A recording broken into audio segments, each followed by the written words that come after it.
आपको ये दिख रहा है?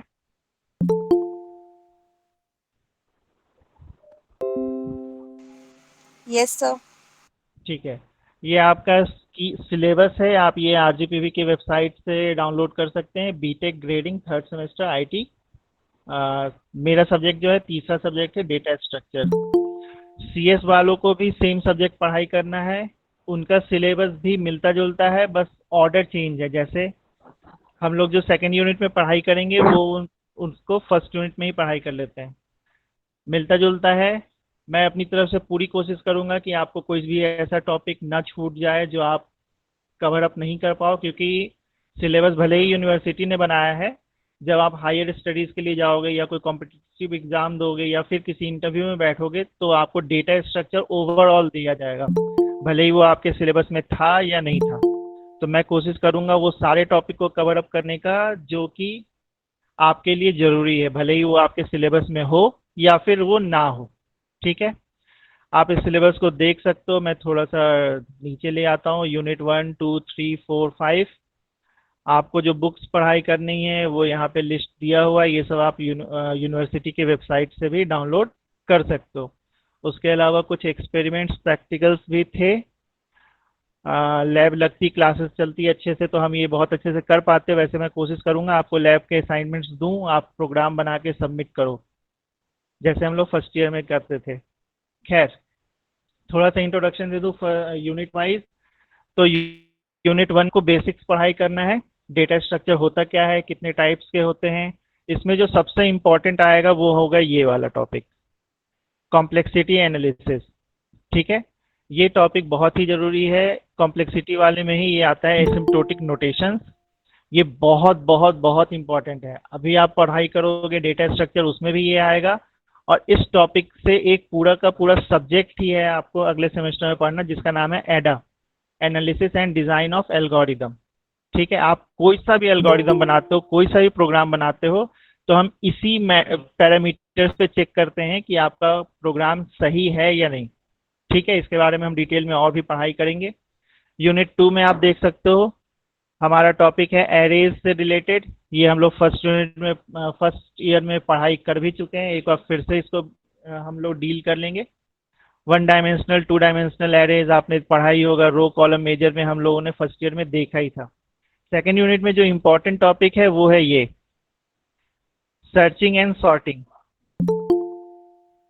सर्चिंग एंड सॉर्टिंग में बहुत सारे सर्च इसमें ऑलरेडी दिए हुए हैं और बहुत सारे सर्च इसमें नहीं भी दिए हैं। जैसे बबल सॉर्ट क्या होता है, हीप सॉर्ट क्या होता है, insertion, selection, quick, shell, bucket, radix, merge. इनके अलावा भी और भी सॉर्ट होते हैं। ये हम लोग इनको तो पढ़ेंगे ही, साथ में और भी एक्स्ट्रा भी पढ़ाई करेंगे।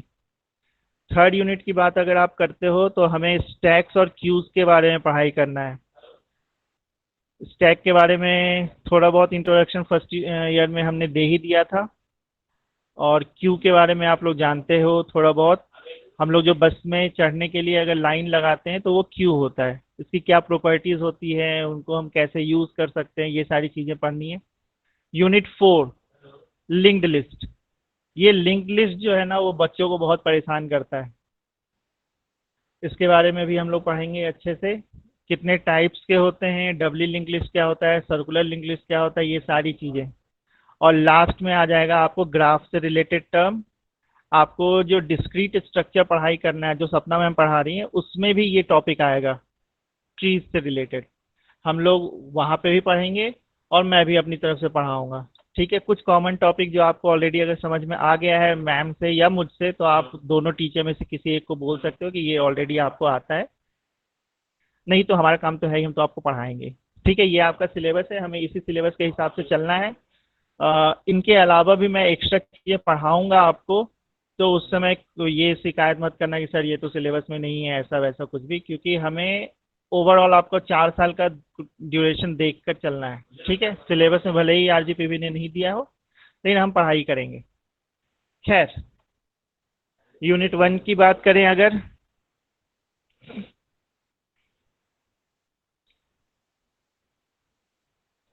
आज इंटरनेट थोड़ा स्लो चल रहा है तो थोड़ा साथ देना हमारा।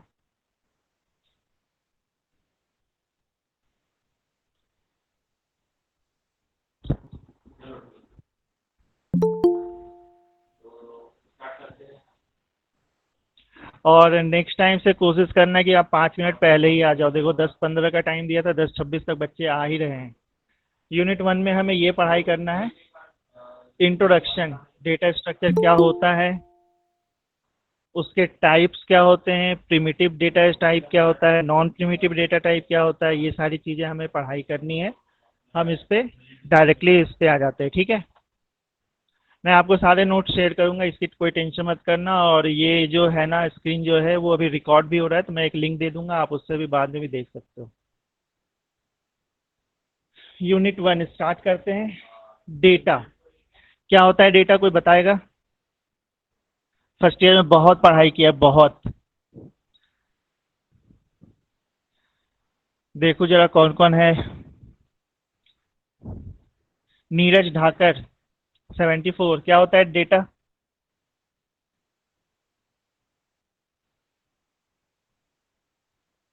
नीरज,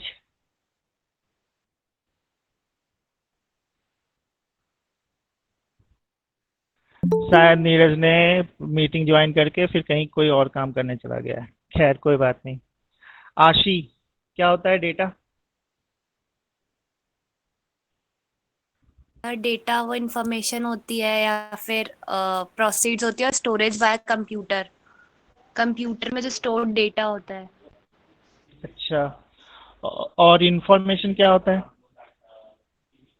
सर इंफॉर्मेशन जो अपने पास डॉक्यूमेंट्स इमेजेस के फॉर्म में होती है। इमेजेस के फॉर्म में होती है। अच्छा, इमेजेस, ऑडियो और क्लिप्स, डॉक्यूमेंट। टेक्स्ट के फॉर्म में रहेगी तो उसको इन्फॉर्मेशन नहीं कहेंगे क्या? नो सर, टेक्स्ट के फॉर्म में भी होती है, text document, images, audio clips और प्रोग्राम्स वगैरह। ठीक है। अनादि, क्या डिफरेंस है डेटा और इन्फॉर्मेशन में? मैं नाम नोट कर रहा हूँ आप लोगों के, ठीक है। तो ये सब आज फर्स्ट डे है, इसलिए चलो ठीक है। जिनके नाम मैं ले रहा हूँ, जो ज्वाइन मीटिंग कर रहे हैं उनको प्रेजेंट रहना ही है, क्योंकि मैंने देखा है बच्चे ज्वाइन करके फिर कहीं गायब हो जाते हैं, वो सब नहीं चलेगा। नीरज का नाम नोट कर लिया है, मैं पूछूंगा इससे ये कहाँ था। अनादि, आप बता सकते हो डिफरेंस क्या है डेटा और इन्फॉर्मेशन के बीच में?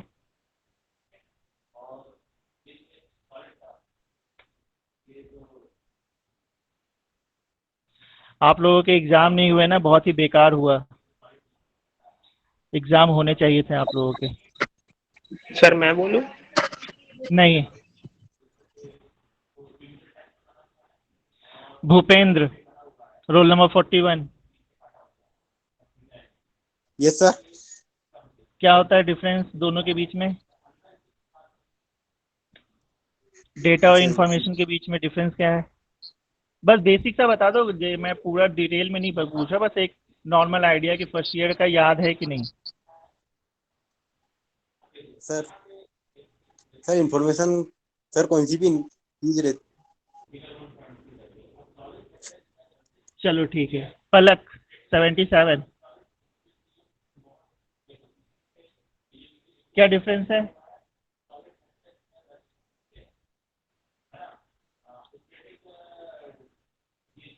No idea.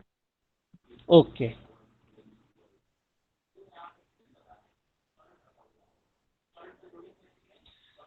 Shivani roll sir number मैं 10। नहीं, मैं पूछ रहा हूँ ना। Shivani 104, yes sir. क्या डिफरेंस है डेटा और इन्फॉर्मेशन में?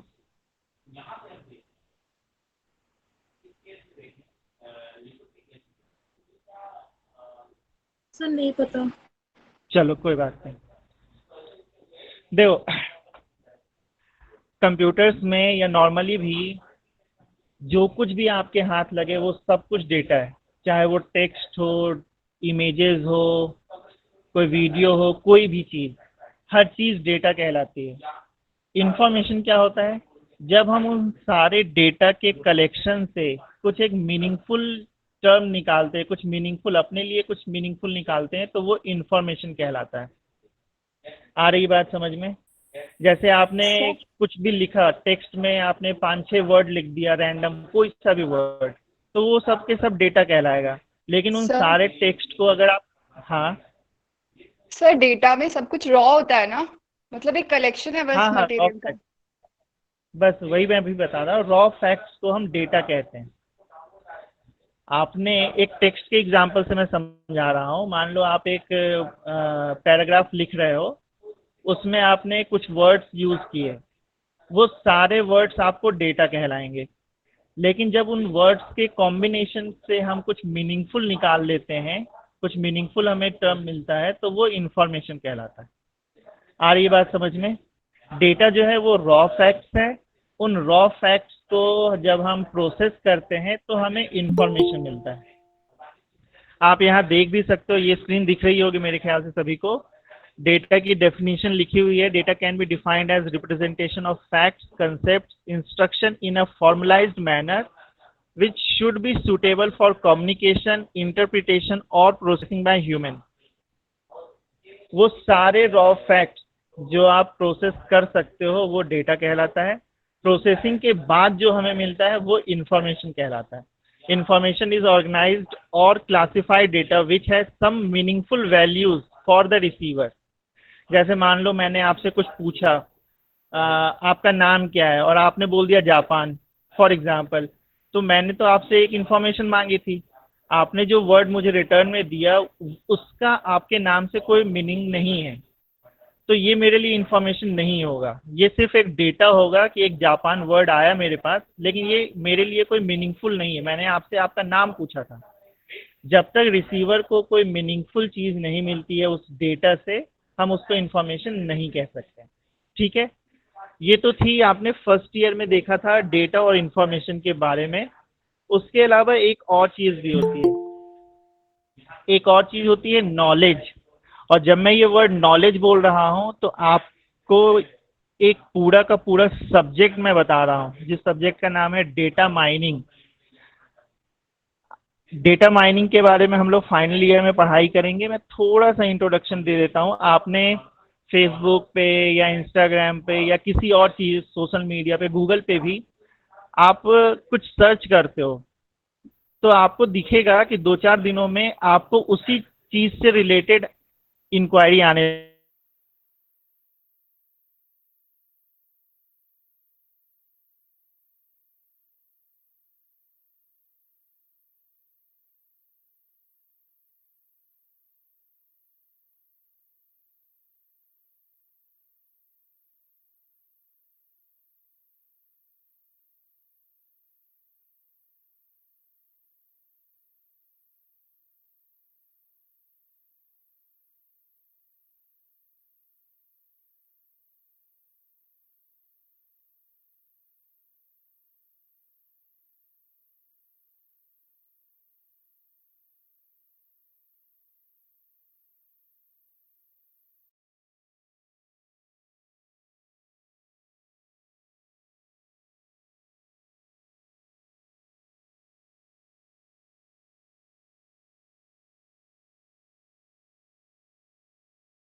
इंटरनेट की थोड़ी समस्या है।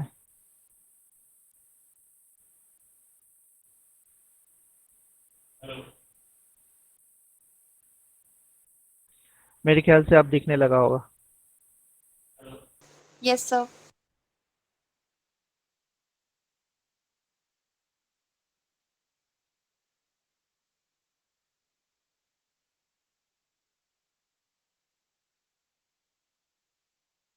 डिस्कवरी से रिलेटेड न्यूज़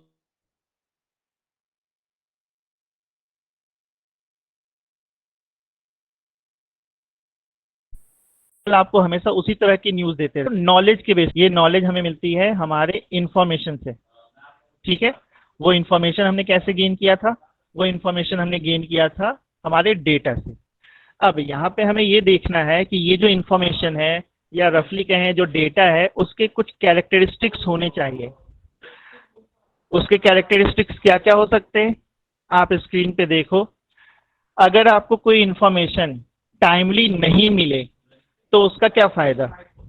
हम जो भी इंफॉर्मेशन गेन कर रहे हैं हमें उसको टाइमली मिलना चाहिए। ठीक है, तो पहला कैरेक्टरिस्टिक्स क्या हो जाएगा, एक सेकंड, पहला कैरेक्टरिस्टिक्स क्या है, टाइमली हमें मिलना चाहिए। ठीक है, दूसरा कैरेक्टरिस्टिक्स क्या हो सकता है, उसकी एक्यूरेसी। हमने इंफॉर्मेशन गेन तो किया लेकिन अगर वो एक्यूरेट नहीं है तो उसका कोई मतलब नहीं बनता। ठीक है, साथ ही साथ जो तीसरा है वो है कंप्लीटनेस। हमें जो इंफॉर्मेशन मिल रही है वो कंप्लीट इंफॉर्मेशन होनी चाहिए, आधी अधूरी नहीं होनी चाहिए। ये 3 कैरेक्टरिस्टिक्स होंगे इंफॉर्मेशन के। ठीक है, एक सेकंड,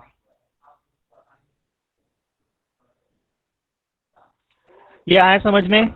अगर आपसे कोई पूछता है कि ये बताओ डेटा के कैरेक्टरिस्टिक्स क्या क्या होंगे, तो पहला होगा कि वो जो भी डेटा या जो भी इंफॉर्मेशन हमें मिल रहा है वो टाइम से मिल जाए। दूसरा क्या होगा कि वो एक्यूरेट होना चाहिए, और तीसरा क्या होना चाहिए, वो कंप्लीट होना चाहिए। ये 3 मेजर कैरेक्टरिस्टिक्स हैं डेटा के। अब हम आते हैं डेटा स्ट्रक्चर पे। डेटा स्ट्रक्चर क्या होता है, अब collection देखो of आप, organized data. ठीक है, आपने डेटा ले लिया, हमें उस डेटा को प्रोसेस करके इंफॉर्मेशन गेन करना है। ठीक है, हमने जो डेटा लिया है उसको कहीं ना कहीं तो स्टोर करोगे, प्रोसेसिंग के लिए उसको कहीं ना कहीं तो स्टोर करोगे। स्टोर करने के जो तरीके हैं वो डेटा स्ट्रक्चर कहलाएगा। इसकी डेफिनेशन आप स्क्रीन पे देख सकते हो। Data structure is a systematic way to organize data in order to use, एक सेकंड,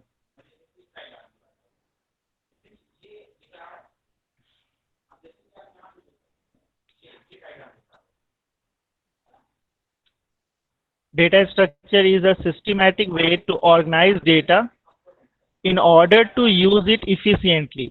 हमें जो भी डेटा मिला है उनको हम ऑर्गेनाइज करें। क्यों ऑर्गेनाइज करना है, क्योंकि हमें उसको यूज करना है। ठीक है, आप अलग वर्ड्स में बोल सकते हो कि लॉजिकल या मैथमेटिकल मॉडल जिसके बेसिस पे हम अपने डेटा को स्टोर कर रहे हैं वो कहलाएगा डेटा स्ट्रक्चर। ठीक है, ये आया समझ में डेटा स्ट्रक्चर क्या होता है। हम बहुत सारे डेटा स्ट्रक्चर यूज करने वाले हैं। सर एक बार रिपीट कर दो सर। ठीक है, हमने ये देखा है अभी तक कि हमारे पास 3 चीजें हैं। पहला है डेटा, डेटा को प्रोसेस करने के बाद हमें मिलता है इंफॉर्मेशन, बहुत सारे इंफॉर्मेशन को प्रोसेस करने के बाद हमें मिलता है नॉलेज। अब हमें जो डेटा से इंफॉर्मेशन चाहिए उसके लिए हमें डेटा को कलेक्ट करना होगा। जब हम डेटा को कलेक्ट करते हैं तो किसी ना किसी ऑर्डर में रखना होगा, किसी ना किसी मैनर में रखना होगा हमें। वो जिस मेथड से हम उस डेटा को स्टोर कर रहे हैं वो कहलाएगा डेटा स्ट्रक्चर। ठीक है, जैसे एग्जांपल के लिए आपको एरेज की बात बता रहा हूँ। हमारे पास डेटा था, मान लो आपकी पूरी क्लास के रोल नंबर हमारे लिए डेटा है। मैं उस रोल नंबर को स्टोर करना चाहता हूँ। अब मैं इसको किस ऑर्डर में, किस मैनर में, किस तरीके से स्टोर करूँ, वो डेटा स्ट्रक्चर कहलाएगा। तो मैं उस रोल नंबर को एरेज में स्टोर कर सकता हूँ, तो वो एरेज क्या कहलाएगा हमारे लिए, डेटा स्ट्रक्चर। ठीक है, ओके सर। आगे देखते हैं। अब हमने अभी डेटा और इंफॉर्मेशन के कैरेक्टरिस्टिक्स को देखा था, अब हमें देखना है डेटा स्ट्रक्चर के कैरेक्टरिस्टिक्स को। पहला क्या होगा, करेक्टनेस। ठीक है, करेक्ट होना चाहिए। और अब जो वर्ड मैं यूज करने वाला हूं ये बहुत इंपॉर्टेंट है, टाइम कॉम्प्लेक्सिटी। इसके बारे में बता रहा हूं। देन आता है स्पेस कॉम्प्लेक्सिटी। और जैसे ही मैंने ये दोनों वर्ड यूज किया वैसे ही अब आप एक नए सब्जेक्ट के पास आ चुके हो। करेक्टनेस क्या होगा, डेटा स्ट्रक्चर जो हम यूज कर रहे हो वो करेक्ट हो। मतलब हमें अगर एरे से काम चल जा रहा था तो हमें लिंक लिस्ट यूज करने की जरूरत नहीं है, या लिंक लिस्ट की जरूरत है और हम जानबूझ के एरेज या कोई और डेटा स्ट्रक्चर यूज करें, तो ये नहीं होना चाहिए। दूसरी बात है कॉम्प्लेक्सिटी। कॉम्प्लेक्सिटी कैसे पता करते हैं, इसके बारे में मैं थोड़ा सा आपको यहाँ से हट के कुछ नई चीज बताऊं। अच्छा, मान लो मैंने आपको कोई टास्क दिया मैथमेटिक्स का, ठीक है, अब उस टास्क को करने का तरीका तो अलग अलग हो सकता है। एक बच्चा किसी और मेथड से सॉल्व कर सकता है, दूसरा बच्चा किसी और मेथड से कर सकता है, तीसरा बच्चा किसी और मेथड से कर सकता है। अब मुझे या आपको कैसे पता चलेगा कि किस बच्चे का मेथड सही है? तीनों बच्चे से आंसर सही आ रहा है। जैसे मान लो हमने 3 नंबर को मल्टीप्लाई करने का या एडिशन करने का एक होमवर्क दिया था किसी को, और एक बच्चे ने पूरे 2 पेज में जाकर के उसको सॉल्व किया, एक दूसरे बच्चे ने सिर्फ 2 लाइन में ही बना दिया, तीसरे बच्चे ने कुछ और भी कर लिया है। मुझे आंसर तीनों का सेम आ रहा है। अब मुझे कैसे मालूम चलेगा कि कौन सा मेथड सही है? तो मैं क्या बोलूँगा, जिस मेथड से आपने कम टाइम पे आंसर ले आए हो वो मेथड ज़्यादा अच्छा है। ठीक है, उसी तरह से प्रोग्रामिंग में भी हमें कोई भी प्रोग्राम बनाने के समय या कोई भी टास्क हमें मिलता है, उसको करने के लिए बहुत सारे मेथड हो सकते हैं। कोई बच्चा एरेज की मदद से बना सकता है, कोई स्टैक क्यू की मदद से बना सकता है, कोई और ही कुछ कंसेप्ट यूज कर सकता है। अब मुझे कैसे पता चलेगा कि इस प्रोग्राम का जो सॉल्यूशन, 3 अलग अलग सॉल्यूशन है, इन तीनों सॉल्यूशन में बेस्ट सॉल्यूशन कौन सा है? उसके लिए हम पैरामीटर सेट करते हैं, वो कहलाता है कॉम्प्लेक्सिटी। अब नॉर्मल लाइफ में हम लोग कॉम्प्लेक्सिटी क्या देखते थे? किस बच्चे ने जल्दी से आंसर कर दिया, मतलब 5 मिनट में किसका आंसर आ गया, 10 मिनट में किसका आंसर आ गया। लेकिन जब आप प्रोग्राम बनाते हो तो वो प्रोग्राम तो बहुत जल्दी रन हो जाता है, मिली सेकेंड्स में ही टाइम हो जाता है। तो फिर अब आपके मन में ये आ सकता है कि सर जब वो तो मिली सेकेंड में रन हो ही रहा था तो जरूरत ही क्या है टाइम को मेजर करने का? नहीं, हमें और भी उसको स्पेसिफाई करना होगा टाइम और स्पेस के बेसिस पे। टाइम कॉम्प्लेक्सिटी क्या होती है? टाइम कॉम्प्लेक्सिटी मेजर करते हैं हम, यहाँ पे आपको पहले ही बता दूं, यहाँ का यूनिट जो है, साइंस में हम लोग यूनिट्स पढ़ते हैं ना, जैसे लेंथ का यूनिट मीटर है, टाइम का यूनिट सेकंड है, वैसे ही यहाँ पे जो टाइम हो रहा है इसकी यूनिट सेकंड या मिली सेकंड कुछ नहीं है। हम लोग इसको मेजर करते हैं एसिम्प्टोटिक नोटेशंस की मदद से। वर्ड जो है उसकी स्पेलिंग है ASYMPTOTIC, एसिम्प्टोटिक नोटेशन। अभी मैंने आपको थोड़ी देर पहले बताया अभी सिलेबस में। ये होता क्या है? अब देखिए, हमें कॉम्प्लेक्सिटी मेजर करना है, ठीक है? तो कॉम्प्लेक्सिटी मेजर करने के लिए किया क्या गया, कुछ स्टैंडर्ड बना दिया गया है, ठीक है? हो सकता है आपको अभी इतना समझ में आए, कोई बात नहीं, अब थोड़ी देर टाइम मेरे साथ रहो, आ जाएगा सब समझ में। हमने कुछ स्टैंडर्ड बना दिया है और अब आपको टास्क दिया है एक प्रोग्राम बनाने के लिए, ठीक है? आपका प्रोग्राम का आउटपुट उन सारे स्टैंडर्ड्स में से किसके जैसा है आपको ये बताना होता है। ये कहलाता है कॉम्प्लेक्सिटी। और ये हम बताते कैसे हैं? एसिम्प्टोटिक नोटेशंस की मदद से। आएगा 1-2 दिन बाद वो टॉपिक भी आएगा, फिलहाल अभी मेरे साथ रहो। तो हमें कुछ स्टैंडर्ड्स दे दिए गए हैं, जैसे एक है लीनियर, दूसरा होता है क्वाड्रेटिक, तीसरा होता है क्यूबिक, चौथा होता है लॉगरिथमिक, पांचवा होता है एक्सपोनेंशियल। इस तरह के बहुत सारे स्टैंडर्ड्स हमें दे रखे हैं। हम अपना प्रोग्राम जब बनाएंगे तो हम अपने प्रोग्राम को उन सारे स्टैंडर्ड्स में से किसी एक से मैच करेंगे और उसके बाद हम बोलेंगे कि मेरा प्रोग्राम इन सारे स्टैंडर्ड्स में से इसके जैसा है। फॉर एग्जांपल बोल लें, मेरा प्रोग्राम क्वाड्रेटिक जैसा है, ठीक है? तो मैं कहूंगा कि मेरे प्रोग्राम की कॉम्प्लेक्सिटी जो है वो क्वाड्रेटिक है, ठीक है? हमें अपने हर एक एल्गोरिदम, हर एक प्रोग्राम की कॉम्प्लेक्सिटी इसी तरह से मेजर करनी होती है। यहाँ तक मेरे ख्याल से आ गया होगा समझ में, बहुत ही बेसिक से बताया हो मैंने। हम अपने प्रोग्राम की कॉम्प्लेक्सिटी, कुछ स्टैंडर्ड्स प्रोग्राम की कॉम्प्लेक्सिटी हमें ऑलरेडी गिवन है, उससे मैच करते हैं। वो जिससे भी मैच हो जाए हम कहेंगे मेरा प्रोग्राम उसके जैसा है।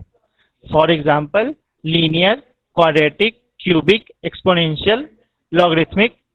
हम अपने प्रोग्राम को इन सब में से मैच करेंगे, जिससे भी मैच हो जाए मैं कहूंगा कि मेरा प्रोग्राम क्वाड्रेटिक के जैसा है, मेरा प्रोग्राम लीनियर जैसा है, मेरा प्रोग्राम लॉगरिथमिक जैसा है। वो हम कहते हैं कॉम्प्लेक्सिटी के टर्म में। ये और भी डिटेल में जाएगा लेकिन अभी थोड़ा वेट करना पड़ेगा। ये हो गई हमारी टाइम कॉम्प्लेक्सिटी। सिमिलरली हमें मेजर करना होता है अपनी स्पेस कॉम्प्लेक्सिटी को भी।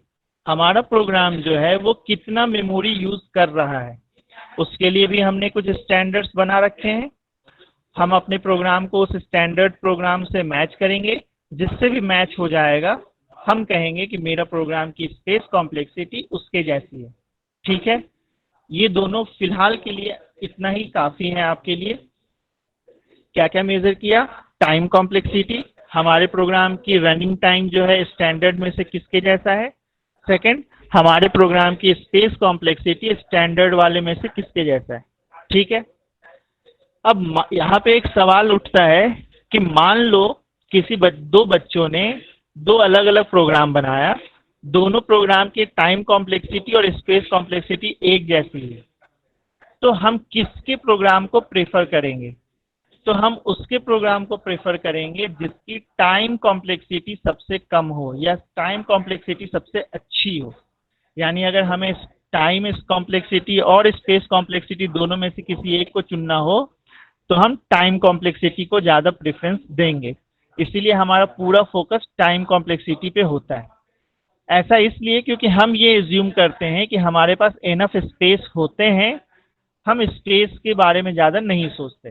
ठीक है, पहली बात है कि हमें टाइम और स्पेस दोनों देखना है, और अगर इन दोनों में से भी प्रायोरिटी अगर डिसाइड करना हो तो हम टाइम कॉम्प्लेक्सिटी को ज़्यादा प्रायोरिटी देंगे। ठीक है, मेरे ख्याल से अभी तक के लिए इतना काफ़ी है। आगे देखा जाए, डेटा स्ट्रक्चर की ज़रूरत क्यों है हमें? जाहिर सी बात है, डेटा को हम स्टोर कर रहे हैं, हमारे पास हजारों लाखों डेटा हैं, तो उन सभी को स्टोर करने की ज़रूरत पड़ेगी। अब उन हजारों लाखों डेटा में से हमें बहुत सारे काम करने होंगे। जैसे पहला जो है वो हो गया हमारे लिए डेटा सर्च। हमें उन सारे डेटा में से कुछ डेटा को सर्च करना पड़ सकता है। नॉर्मल सी बात है, आपकी क्लास में बहुत सारे बच्चे बैठे हैं, मैं किसी एक वो सारे बच्चे मेरे लिए डेटा हैं, मैं उन डेटा में से किसी एक को सर्च करना चाहूँगा, कर सकता हूँ, अलाउड है ये।